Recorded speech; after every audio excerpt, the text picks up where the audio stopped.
Good afternoon class.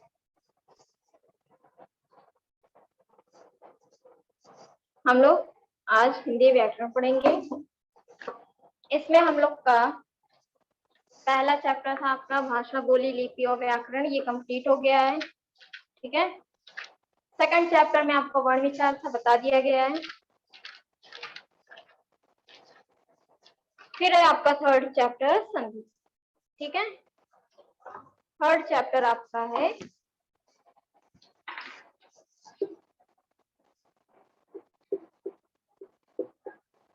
संधि। इसका क्या अर्थ होता है? इसका मतलब होता है जोड़ना। ठीक, या ये कह सकते हैं उसका क्या अर्थ होता है? मेल। मेल से क्या होता है? मिलान से बनना। तो पढ़ते हैं, समझा रहे हैं। फिर भाषा में संधि और समास का बहुत महत्वपूर्ण स्थान है। जो आपका समास है और आपका जो संधि है उसमें भाषा का जो है वो क्या है? बहुत ही महत्वपूर्ण स्थान है। इनके कारण भाषा सशक्त तो बनती है, साथ ही उसका संकुचन होकर उसके भावों में वृद्धि होती है। भाषा का संक्षेपीकरण संधि से ही होता है। जो भाषाओं का संक्षेप रूप होता है वो किसके माध्यम से होता है? संधि के माध्यम से होता है। संधि वास्तव में संस्कृत भाषा का शब्द है। जो ये संधि है वो किसका शब्द है? वो संस्कृत भाषा का शब्द है। और संस्कृत में ही इसका प्रयोग अधिकतर पाया गया है। आश्चर्य की बात तो यह है कि जो संधि युक्त शब्द हिंदी भाषा में प्रचलित हैं वे सभी मूलतः संस्कृत के हैं, अर्थात तत्सम है। जितने भी भाषा आपके संस्कृत भाषा से जो लिया गया शब्द वो कैसे शब्द हैं? वो आपके तत्सम शब्द होते हैं। जैसे विद्या प्लस आले का क्या होता है? विद्यालय, मतलब विद्या का घर। ठीक, तो इसका क्या अर्थ होगा? संधि का क्या अर्थ होता है? इसका अर्थ होता है मेल। ठीक, इसका अर्थ होता है संधि शब्द का अर्थ है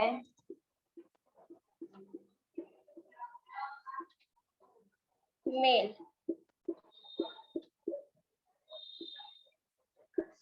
ठीक, अर्थात इसका क्या हो गया अर्थ? कि दो वर्णों के मेल को संधि कहते हैं। इसका अर्थ ये हो गया।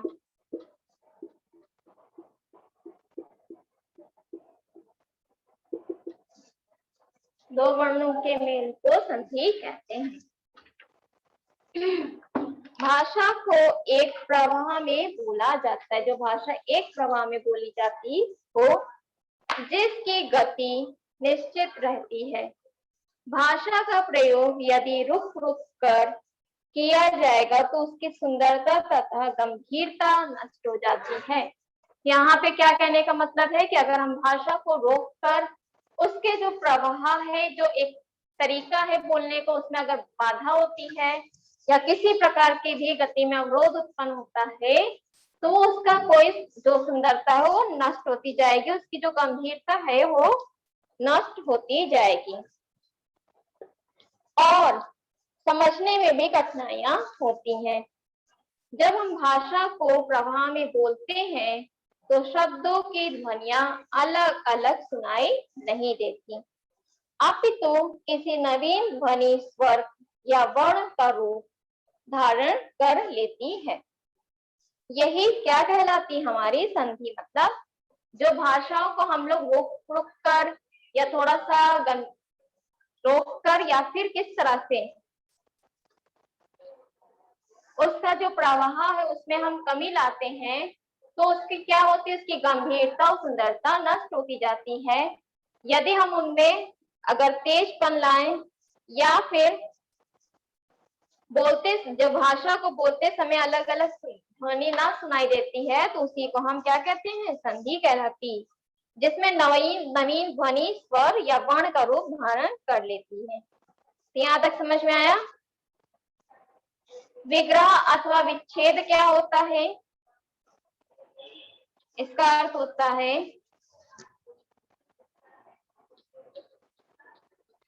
विग्रह अथवा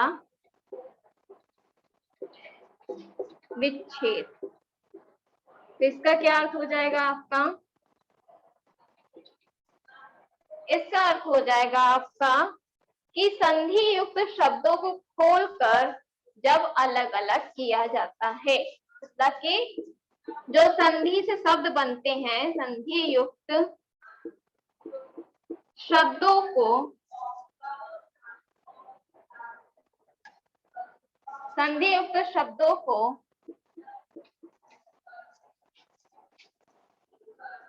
जब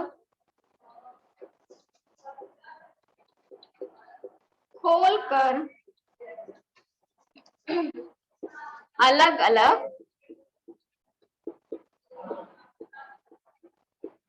अलग किया जाता है।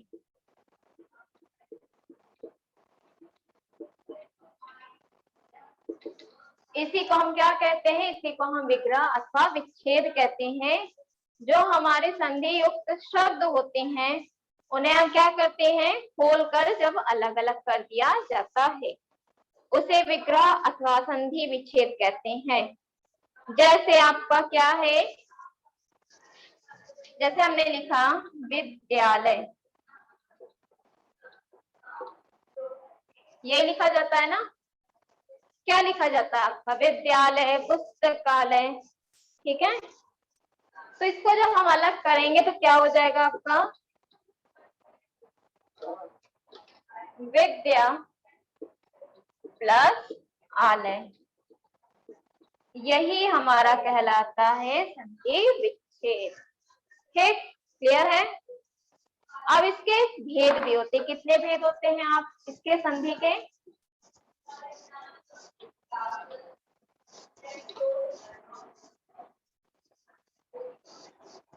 संधि के 3 भेद होते, कौन कौन से होते हैं? संधि के भेद 3 होते हैं।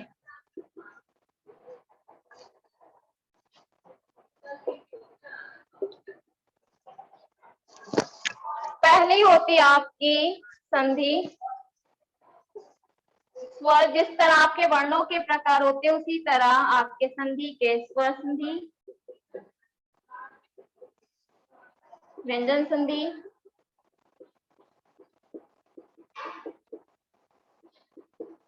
और विसर्ग संधि। 3 है, देखो, स्वर, व्यंजन और विसर्ग। अब स्वर में भी कितने भेद, इसके भी भेद होते हैं। कौन कौन से होते हैं? पहला आपका होता है, आपके इसमें भी इसके अंतर्गत भी भेद होते हैं, दीर्घ संधि,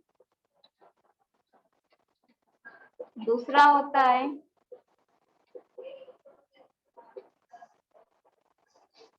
दूसरा आपका क्या होता है? गुण संधि, गुण होता है। तीसरा आपका होता है यण, ठीक। इसी तरह चौथा होता है,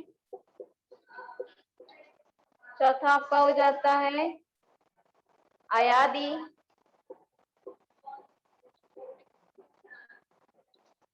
फिफ्थ है आपका क्या? पूर्व, दीर्घ, दीर्घ हो गया, गुण हो गया, अयादि हो गया, यड़ हो गया,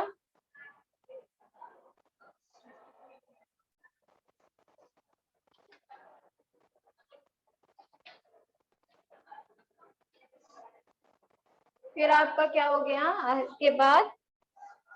फिफ्थ पर रूप, ठीक।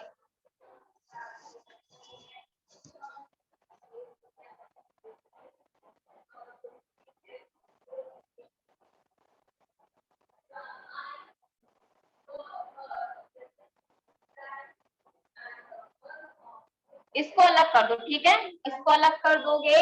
इस स्वर संधि के हम प्रकार यहाँ पे लिख लेंगे। दीर्घ संधि, गुण संधि, अयादि, पर रूप, पूर्व रूप, पूर्व रूप, और 7th है आपका, लास्ट आपका क्या होता है, वृद्धि संधि, ठीक। ये क्या है, ये आपके स्वर वाले हैं सारे, ठीक है, स्वर संधि के प्रकार हैं, इसके अंतर्गत इतने होते हैं। क्लियर है यहाँ तक? देखो यहाँ तक है। स्वर संधि में क्या होता है कि अनेक भागों में बांटा जाता है। बता दिया गया इसके 5 भेद ही प्रचलित है, जबकि दोनों संधियां विशुद्ध रूप से संस्कृत में ही प्रचलित हैं। अब एक एक लेके चलते हैं, ठीक है।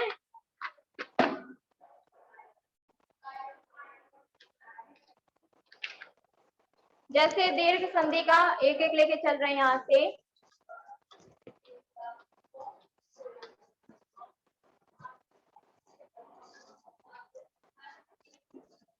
पहला है आपका जैसे दीर्घ संधि, ठीक। इसमें क्या होता है, इसका अर्थ ही क्या होता है, इसका अर्थ क्या होता है, बड़ा, ठीक। दीर्घ का क्या अर्थ है, दीर्घ का अर्थ है बड़ा। दीर्घ का अर्थ क्या होता है, बड़ा से मतलब है। हिंदी में कुछ स्वर छोटे और कुछ क्या होते हैं, दीर्घ मतलब बड़े होते हैं। जैसे जैसे में क्या हो जाएगा आपका, बड़ा, बड़ी, ठीक, और बड़ा ओ, ये 3 क्या है, ये आपके दीर्घ संधि होती है। और ये 3 क्या होते हैं, ये 3 स्वर दीर्घ कहलाते हैं। ये 3 स्वर क्या कहलाते हैं, हमारे दीर्घ कहलाते हैं। यदि संधि करते समय छोटा बड़ा, छोटी बड़ी, छोटा ऊ बड़ा ऊ के सामने ही स्वर आ जाए तो दीर्घ हो जाते हैं, ठीक। मतलब कि इनके साथ अगर ये आ जाते हैं तो ये क्या होते हैं, ये दीर्घ हो जाते हैं। कैसे, अर्थात आ के आगे और आ रहा हो तो बड़ा आ हो जाएगा।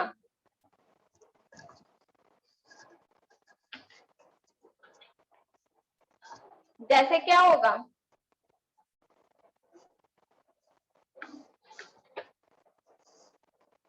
जैसे आपका हो जाएगा परम प्लस अर्थ, ठीक। परम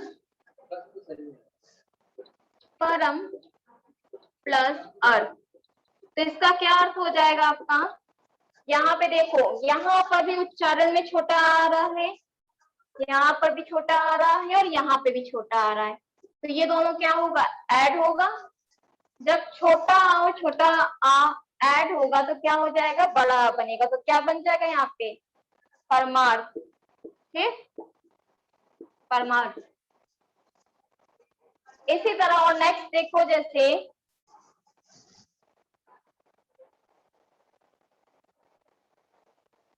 वीर प्लस अंगना, वीर प्लस अंगना है, ठीक।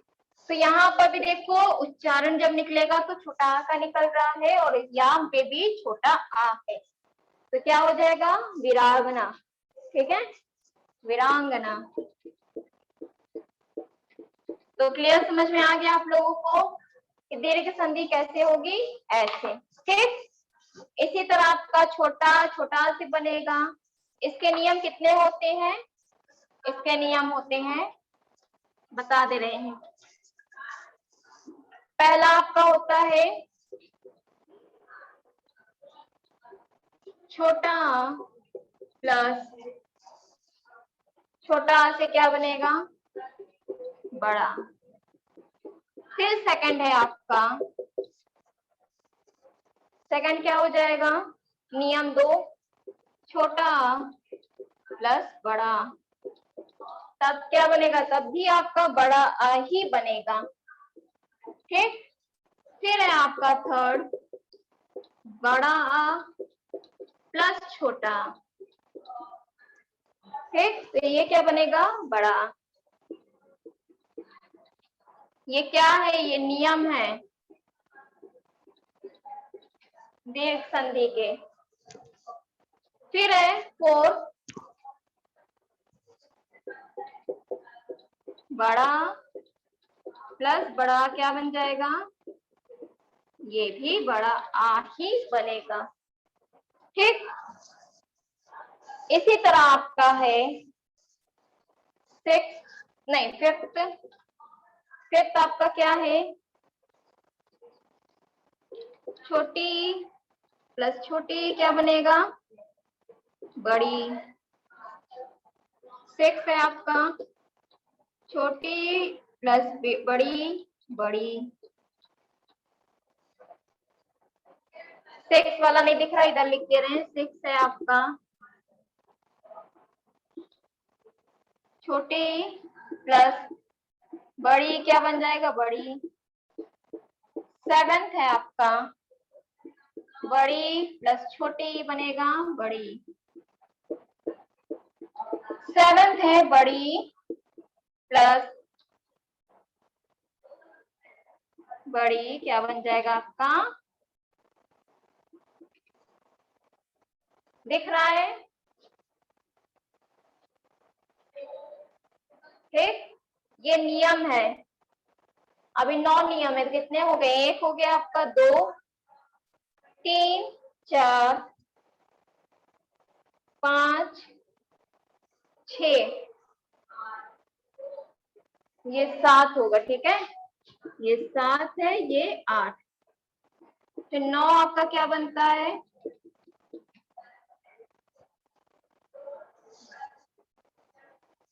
9 में क्या बन जाएगा आपका? जैसे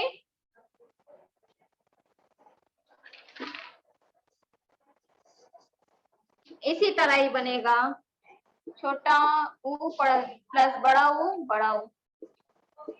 10 बनेगा छोटा ऊ प्लस छोटा ऊ, बड़ा ऊ।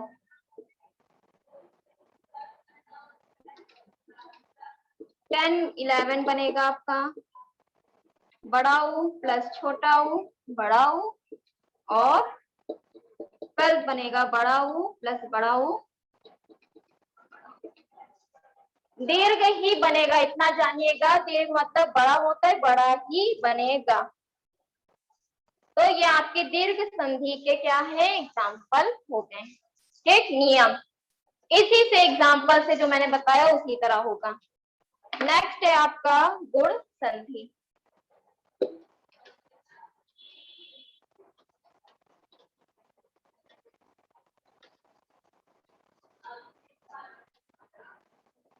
नेक्स्ट आपका है सेकंड गुण संधि।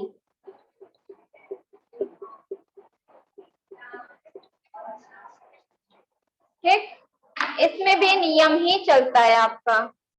गुण संधि का अभिप्राय क्या है? कि स्वरों के गुण में परिवर्तन हो जाना। जो आपका स्वर है उसमें क्या हो जाना? परिवर्तन हो जाना।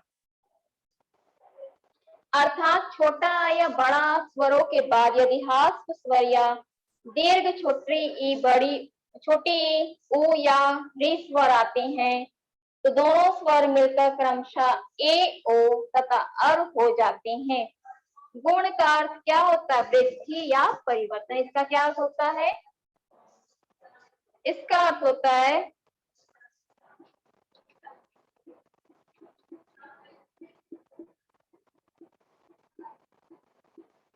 वृद्धि या परिवर्तन। ठीक, वृद्धि या परिवर्तन होता है। वृद्धि का मतलब बढ़ना और परिवर्तन मतलब चेंज, मतलब बदलना एक तरीके से।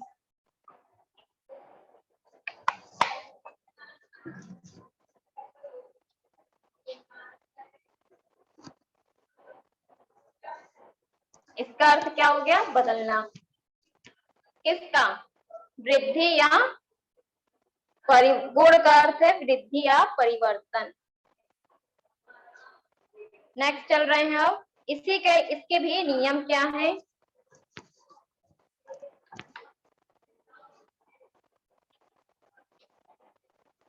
अर्थात स्वरों मतलब वृद्धि या परिवर्तन अर्थात क्या है? स्वरों के गुणों में कुछ और बढ़ जाना और उसके स्वरूप में कुछ परिवर्तन हो जाना। जैसे हिंदी के शब्द हैं दोगुना, चौगुना आदि। गणित में दो संख्याएं अपने गुणों के कारण और एक तीसरी संख्या में बदल जाती है। इस तरह मैथ में भी होता है और इस दशा में उनकी शक्ति में परिवर्तन आ जाता है और वह शक्ति बढ़कर एक तीसरे स्वर का जन्म देती है। इसलिए छोटा या बड़ा, छोटी या बड़ी के मिलने से ए हो जाता है और आ या बड़ा आ में उ और बड़ा उ के मिलने से औ तथा आ और आ के मिलने से री हो जाता है। जैसे नियम हम यहाँ पे फिर लिख दे रहे हैं। इसके 10 नियम हैं।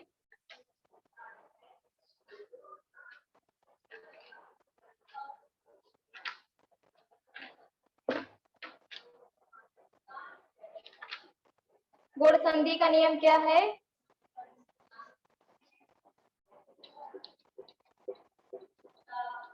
नियम, ठीक। पहला होता है आपका,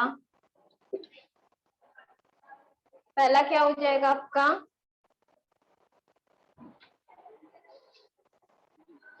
छोटा प्लस छोटी ए हो जाएगा, ठीक। फिर उसके बाद है नियम 2 में, दूसरा समझ जाइए, सब नियम है। दूसरे में हो जाएगा छोटा प्लस बड़ी, ये भी क्या हो जाएगा? ए हो जाएगा। थर्ड है आपका बड़ा प्लस छोटी, देखते जाइए, ठीक है, सब देखो। बस थोड़ा सा अंतर है, यहाँ पे छोटा छोटी की बात की जा रही है, यहाँ बड़ा छोटी की बात की जा रही, ठीक। तो ये क्या बन जाएगा? ये भी आपका यही बनेगा। फोर्थ है आपका आप बड़ा आओ बड़ी से क्या बनता है हमारा भी यही बनेगा, यही बनेगा, ठीक। नियम 5 क्या कह रहा है? 5, ठीक। 5 आपका क्या है? छोटा प्लस ऊ से क्या बनेगा? आपका ऊ बनेगा, ठीक। 6 आपका क्या है? छोटा प्लस बड़ा ऊ से वो बनेगा। फिर 7 आपका कह रहा है, दिख रहा है सबको? 6, फिर 6 7, 7 क्या कह रहा है? बड़ा प्लस छोटा उसे वो बनेगा और 7 हो जाएगा 8, बड़ा प्लस बड़ा उसे आपका बन जाएगा, ठीक। ये नियम है आपका। और आपका एक और नियम होता है जिसमें बनता है आपका 9th में क्या होता है आपका? आ प्लस री क्या बनता है आपका? अर बनता है, ठीक। अर बन जाता है और बड़ा 10th है ये,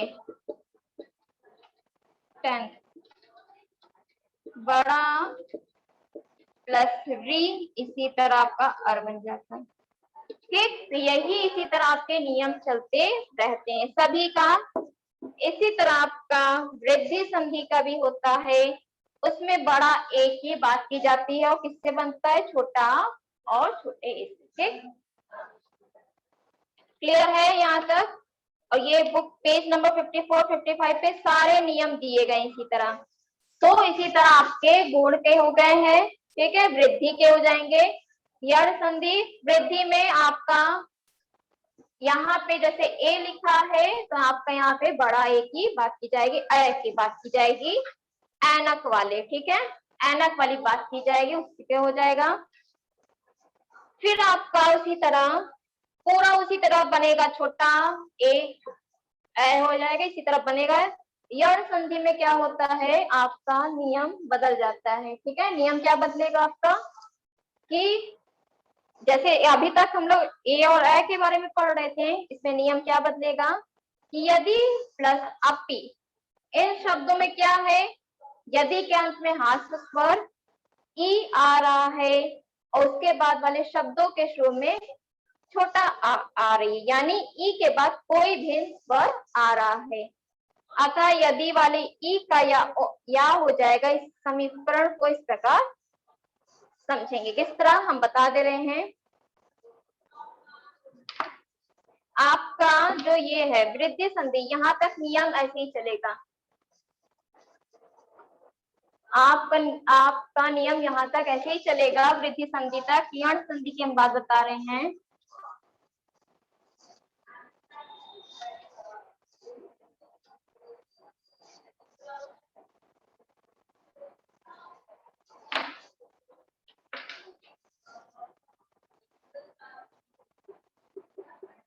इसमें थोड़ा परिवर्तन होता है। क्या परिवर्तन होता है इसमें, जैसे आपका क्या हो जाएगा,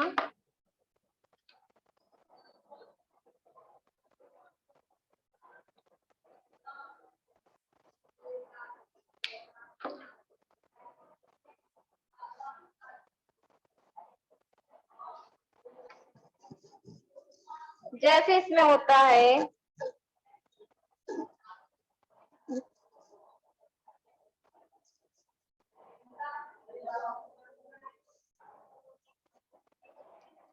इसमें होता है ई बड़ी उ बड़ा उ या री।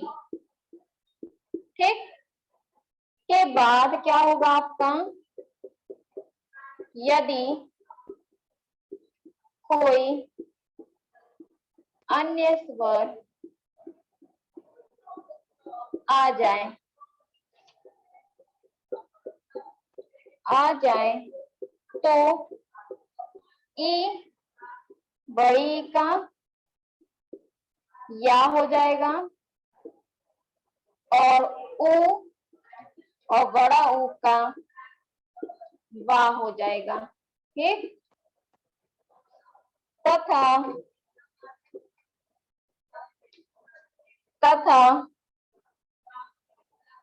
री का रा हो जाता है। इसका नियम थोड़ा चेंज है, बाकी अभी तक वृद्धि संधि तक वही चलेगा वैसे ही। ठीक, जैसे यहाँ पे लिखा है यदि प्लस अपि, तो यहाँ क्या बन जाएगा, यद्यपि। कैसे बनेगा अब ये समझो। यहाँ पे देखो क्या निकल रहा है, यहाँ पे छोटी हो रहा है यदि, और यहाँ पे आपका आ बन रहा है। ठीक है, छोटा आ निकल रहा है।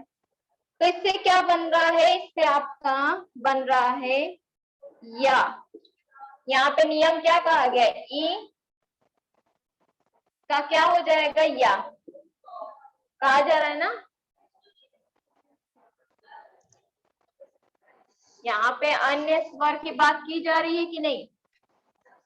ठीक, कि ई बड़ी छोटा हूं बड़ा हूं या री के बाद यदि कोई क्या आ जाए, कोई अन्य स्वर, ठीक है, कोई अन्य स्वर है तो ई का या हो जा, ई और बड़ी का या हो जाता है, और छोटा ऊ बड़ा ऊ का क्या हो जाता है, वाह हो जाता है, और री का क्या हो जाता है, रा हो जाता है।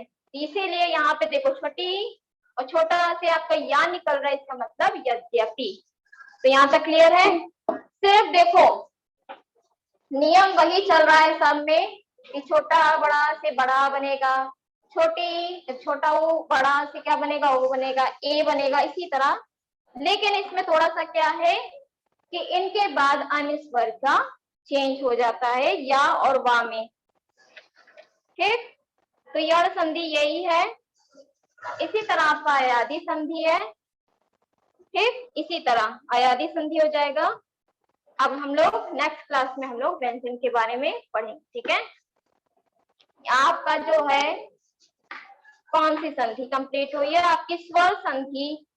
स्वर का ही मतलब क्या होता है, जिसमें स्वर वर्णों का मेल, जो चीज है अक्षर का मेल होता है। ठीक है, इनमें देखो स्वरों का ही मेल हो रहा है, कहाँ पे व्यंजनों की बात की जा रही है, एक भी नहीं। अब क्या होगा, जब आपका व्यंजन होगा तो उसमें व्यंजनों की बात की जाएगी। ठीक, चलिए, तो व्यंजन वाला हम लोग नेक्स्ट क्लास में पढ़ेंगे। Thank you class.